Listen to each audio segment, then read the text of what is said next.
ആ വാദത്തിൽ മുജാഹിദികൾ പുറകോട്ട് പോകുന്നില്ല. മറിച്ച് വ്യക്തികളെ തയ്യീൻ ചെയ്ത് കാഫിറാക്കുന്ന ഏർപ്പാട് മുജാഹിദികൾക്കില്ല. ഇനി ഇത് ഇന്നും ഇന്നലെയും തുടങ്ങിയതാണോ? അല്ല. സിറാജ് പത്രത്തിൽ 2000 ജൂൺ 7 ബുധൻ പാറന്നൂർ PP മൊഹീദ്ദീൻ കുട്ടി മുസ്ലിയാർ ലേഖനം എഴുതി. എന്താ എഴുതിയത്? കാഫിർ പദം കൊണ്ടുള്ള കളി ഇന്നോ ഇന്നലെയോ തുടങ്ങിയതല്ല. ഖുർആൻ പരിഭാഷയെ പറ്റി സുന്നി വോയിസ് എഴുതിയ ലേഖനത്തിൽ ശംസുൽ ഉലമ തന്നെ KVയുടെ പോക്ക് കുഫ്രിയത്തിലേക്കാണ് എഴുതിയിട്ടില്ലേ?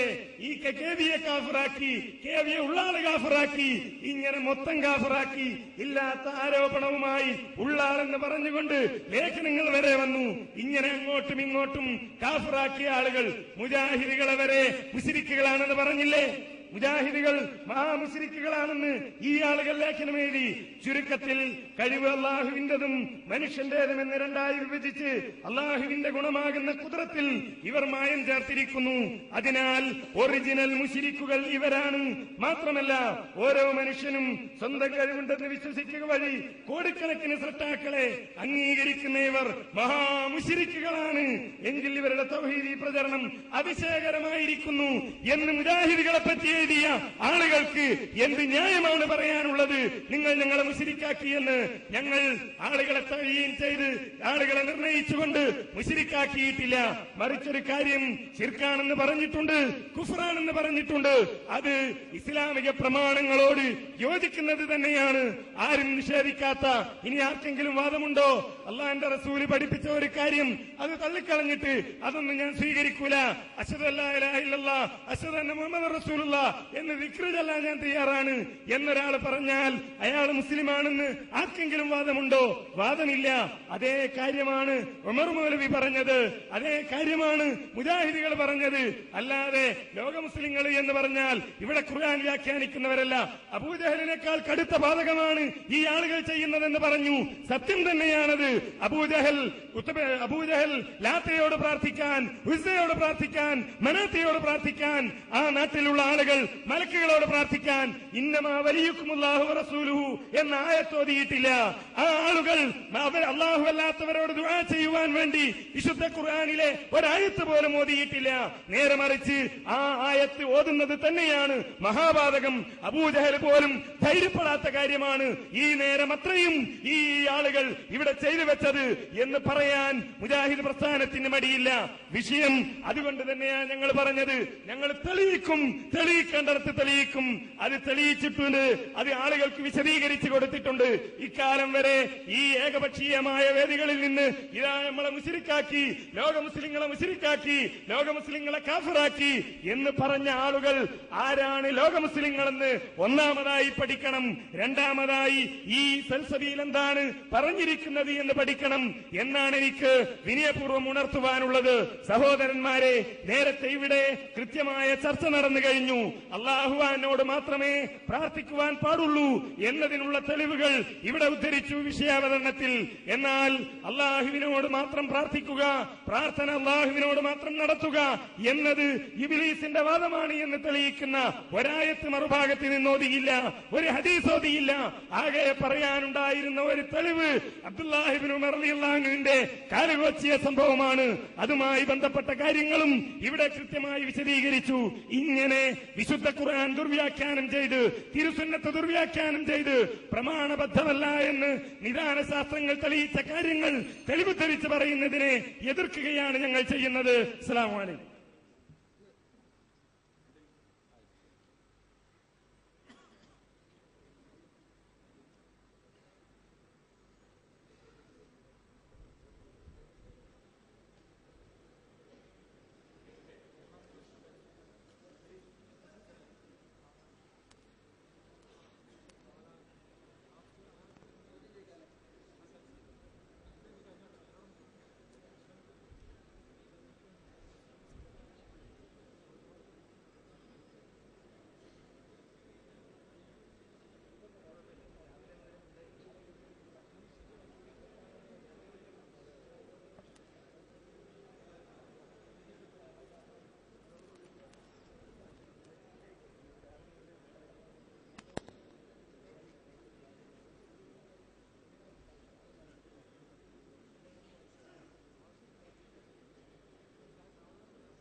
അസ്സലാമു അലൈക്കും വറഹ്മത്തുള്ളാഹി വബറകാതുഹു.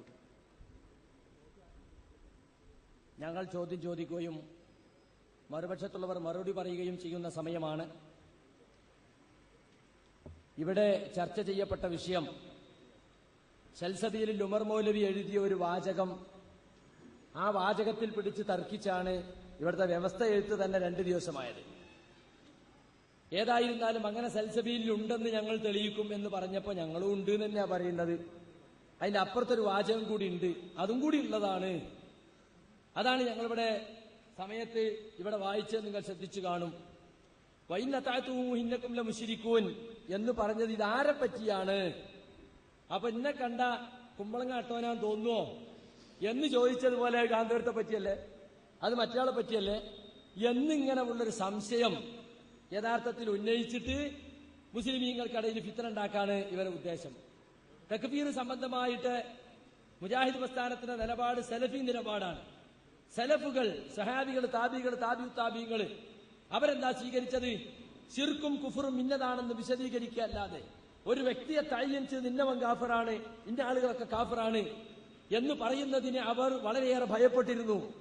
അതുകൊണ്ട് തന്നെ ഉമർ മൗലവിയാകട്ടെ മുജാഹിദുകളാകട്ടെ ഏതെങ്കിലും വ്യക്തിയെ പേരെടുത്തുകൊണ്ട് ഇന്ന ആൾ മുശ്രിക്കാണ് എന്ന് പറയുന്നതിന് വളരെ സൂക്ഷ്മത പുലർത്താറുണ്ട്. അതേസമയം ശിർക്കും കുഫറും വിവരിക്കുന്ന സന്ദർഭത്തിൽ അത് ഗൗരവത്തിൽ തന്നെ വിശദീകരിക്കാറുമുണ്ട്. അതുകൊണ്ട് ഞങ്ങളുടെ ഒന്നാമത്തെ ചോദ്യം, നിങ്ങൾ നിങ്ങളുടെ വാദത്തിൽ എഴുതിയതുപോലെ 1985 ഡിസംബറിലെ സൽസബീൽ മാസികയിലെ ഉദ്ധരണിയിൽ EK അബൂബക്കർ മുസ്ലിയാരെയും കാന്തപുരം അബൂബക്കർ മുസ്ലിയാരെയും മറ്റും ഉമർ മൗലവി മുശ്രിക്കാക്കി എന്ന ഭാഗം നിങ്ങൾക്ക് വായിക്കാൻ സാധിക്കുമോ? ചോദ്യം ഒന്നുകൂടി ആവർത്തിക്കുകയാണ്. നിങ്ങളുടെ വാദത്തിൽ നിങ്ങൾ എഴുതിയ പോലെ 1985 ഡിസംബറിലെ സൽസബീൽ മാസികയിലെ ഉദ്ധരണിയിൽ EK അബൂബക്കർ മുസ്ലിയാരെയും കാന്തപുരം അബൂബക്കർ മുസ്ലിയാരെയും മറ്റും ഉമർ മൗലവി മുശ്രിക്കാക്കിയ ഭാഗം അദ്ദേഹത്തെ പേരെടുത്ത് മുശ്രിക്കാക്കി എന്നാളപ്പോൾ വായിച്ചേ. അങ്ങനെ പേരെടുത്ത് മുശ്രിക്കാക്കിയ ഭാഗം ആ സൽസബീലിൽ നിന്ന് വായിച്ചു കേൾപ്പിക്കാൻ സാധിക്കുമോ എന്നതാണ് ഞങ്ങളുടെ ഒന്നാമത്തെ ചോദ്യം. മാത്രമല്ല രണ്ടാമതൊരു ചോദ്യം കൂടി ഞങ്ങൾക്ക് ചോദിക്കാനുണ്ട്. ലാ ഇലാഹ ഇല്ലല്ലാഹ് മുഹമ്മദ് റസൂലുള്ളാഹ് എന്ന് പ്രഖ്യാപിക്കുന്ന ഒരാളിൽ നിന്ന് ഒരിക്കലും ശിർക്ക് വരികയില്ലെന്ന് പരിശുദ്ധ ഖുർആൻ കൊണ്ടോ ഹദീസ് കൊണ്ടോ തെളിയിക്കാൻ സാധിക്കുമോ? എല്ലാ കുറ്റകൃത്യങ്ങളെയും ഭയപ്പെടണമെന്ന് മുസ്ലിമീങ്ങളോട് അള്ളാഹു പറഞ്ഞിട്ടുണ്ട്. പക്ഷെ ശിർക്കിനെ മാത്രം പേടിക്കേണ്ടതില്ല. ലാ ഇലാഹ ഇല്ലല്ലാഹ് മുഹമ്മദ് റസൂലുള്ളാഹ് എന്ന് നാവുകൊണ്ട് പ്രഖ്യാപിച്ചാൽ പിന്നെ ശിർക്ക് വരുന്നതിനെ കുറിച്ച് മാത്രം പേടിക്കേണ്ടതില്ല എന്ന